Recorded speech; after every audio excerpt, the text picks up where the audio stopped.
Gas टंचाई विरोधात पनवेल महानगरपालिकेच्या समोर मनसेनं अनोखं आंदोलन केलंय। इंधनाचा तुटवडा नसल्याचं सरकार सांगतंय, मग लोकांना गॅस का मिळत नाहीये? जनतेची अजून किती फसवणूक करणार आहात असा सवाल मनसेनं विचारलेला आहे। यावेळी नाल्यावर भांड ठेवत सरकार विरोधात प्रातिनिधिक हे आंदोलन करण्यात आलेलं आहे। राज्यातील गॅस टंचाई विरोधात मनसे आता आक्रमक झालेली आहेत। तर पनवेल महानगरपालिका परिसरातील ही दृश्य आहेत।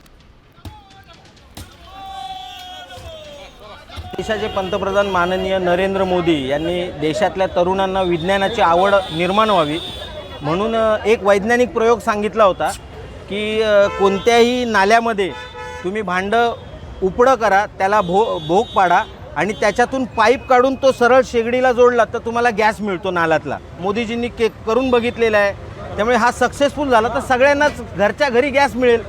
तर त्याच्यामुळे आम्ही आज एक भांडं आणलं, त्याला होल पाडला, त्याच्यातून पाईप काढला आणि तो या शेगडीला जोडला।